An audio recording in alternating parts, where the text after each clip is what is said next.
नमस्कार दोस्तों, स्वागत है आपका मेरे channel the quiet library club में। आई होप आप सब अच्छे होंगे। इस चैनल में हम दुनिया की सबसे इंस्पायरिंग और लाइफ चेंजिंग बुक्स को सिंपल और सोलफुल अंदाज में समझते हैं। क्या आपको पता है लाइफ की सबसे बड़ी मिस्ट्री क्या है? यानी लाइफ का वो सबसे बड़ा रहस्य, वो है कर्मा। और आज हम उसी को एक किताब के जरिए समझेंगे और इस किताब का नाम है कर्मा। इस किताब को लिखा है सद्गुरु जी ने। तो चलिए बिना टाइम वेस्ट करे इस किताब को समझते हैं और कर्मा का असली मतलब जानते हैं। कर्मा होता क्या है? दोस्तों, हम सब ने कर्मा शब्द सुना है, जो करेगा वही भरेगा। पर क्या हम जानते हैं कि वो होगा कैसे? सद्गुरु जी कहते हैं, कर्मा कोई पनिशमेंट या रिवॉर्ड सिस्टम नहीं है। ये एक मेमोरी सिस्टम है। हर सोच, हर इमोशन, हर एक्शन हमारे अंदर एक पैटर्न बनाता है। ये पैटर्न डिसाइड करता है कि हम कैसे सोचेंगे, कैसे रिएक्ट करेंगे और कैसे जिएंगे। अगर हम अपनी पुरानी आदतों के अकॉर्डिंग रिएक्ट करते हैं तो हम एक ही कार्मिक लूप में फंसे रहते हैं। क्या कर्मा हमें फ्रीडम दिलाता है? सद्गुरु जी कहते हैं, karma is not bondage, it is your doorway to freedom. मतलब ये नहीं कि कर्मा आपको बांध रहा है, बल्कि ये आपको फ्रीडम देने का सिस्टम है। जैसे जीपीएस आपको एक रूट दिखाता है, पर टर्न लेना या ना लेना वो आपके हाथ में है। ठीक वैसे ही कर्मा एक पैटर्न दिखाता है, पर डायरेक्शन आप खुद चूज करते हो। इस डायरेक्शन को आप कैसे चूज करते हो? क्या रिएक्शन आपके कॉन्शियस एक्शन से मिलता है? जिंदगी में सबसे बड़ा ट्रैप है रिएक्शन। अगर कोई आपको इंसल्ट करे और आप गुस्सा हो जाओ तो वो एक्शन है, रिएक्शन नहीं। तो रिएक्शन होता क्या है? रिएक्शन का मतलब है आपका पुराना कर्मा जो दोबारा एक्टिवेट हो गया। लेकिन जब आप कॉन्शियसली रिएक्ट करते हो तब आप अपनी कार्मिक चेन तोड़ते हो। याद रखिए, between stimulus and response there is a space, और उस स्पेस में आपकी फ्रीडम छुपी है।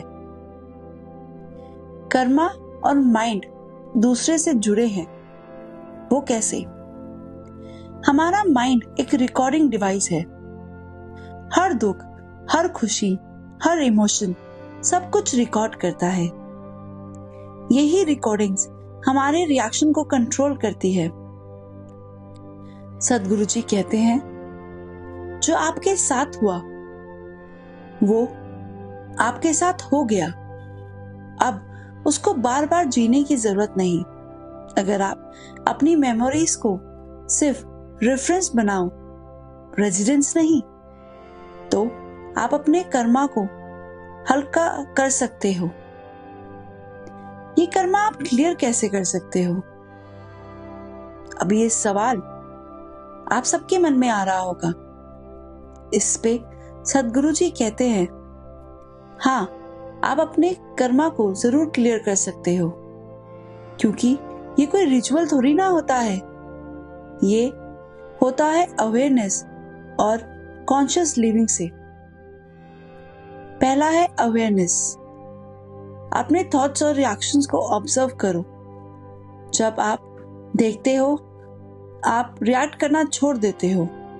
आप इस कर्मा को कैसे क्लियर कर सकते हो?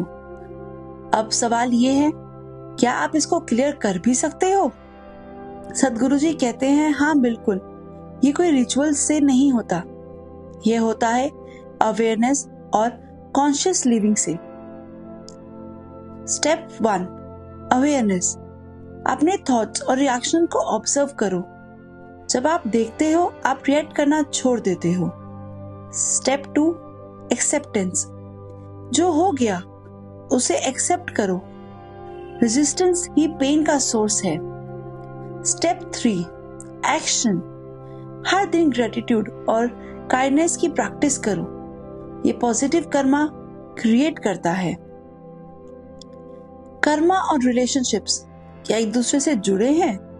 रिलेशनशिप्स में हम सब अपने कार्मिक पैटर्न्स लेकर आते हैं, इसलिए मिसअंडरस्टैंडिंग्स होती हैं। आप किसी को बदल नहीं सकते, पर आप अपने रिएक्शन को जरूर बदल सकते हैं। जैसे ही आप चेंज करते हो खुद को, वैसे ही आपकी एनर्जी फील्ड बदलने लगती है और रिलेशनशिप हील होने लगते हैं। कर्मा और स्पिरिचुअल पाथ दोनों एक दूसरे से जुड़े हैं। जब आप अपना कर्मा प्यूरिफाई कर लेते हो, आपकी कॉन्शियसनेस एक्सपेंड होने लगती है। तब आपको दुनिया में एक नई रोशनी दिखाई देने लगती है। यही मोक्ष का फर्स्ट स्टेप है। जब आप अपने पास्ट के बर्डन से फ्री हो जाते हो, तो हर एक मोमेंट आपको एक नई जिंदगी लगने लगती है। इन सब चीजों को आप कैसे कर सकते हो? इन सब चीजों को आप डेली प्रैक्टिस के थ्रू कर सकते हो।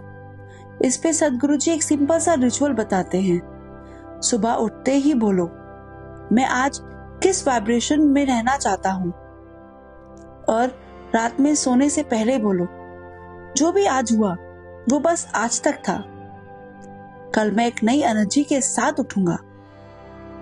ये छोटी सी कॉन्शियसनेस प्रैक्टिस आपके कर्मा रिलीज करती है। इस कर्मा के पीछे साइंस क्या है? इस पे सदगुरु जी बताते हैं, कर्मा कोई कॉस्मिक पनिशमेंट नहीं है।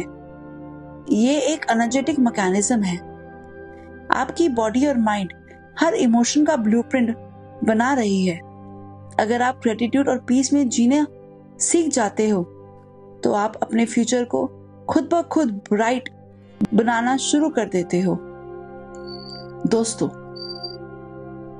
इस किताब से हमें ये पता चलता है कि कर्मा कोई दुश्मन नहीं है, ये हमारा टीचर है। हर बार जब हम लाइफ में अवेयर होते हैं, हम एक नया कार्मिक पैटर्न लिखते हैं। तो ये बात जरूर याद रखिए कि Karma is not your punishment, it's your power.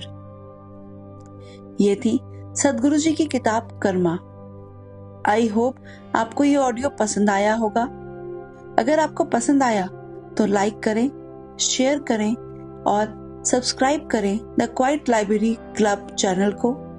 यहाँ हम हर हफ्ते एक नई किताब के जरिए अपनी लाइफ को बेहतर बनाते हैं, और हो सके तो ये किताब खुद भी आप जरूर पढ़ें, जिस किताब का नाम है कर्मा और जिसे सदगुरु जी ने लिखा है। धन्यवाद।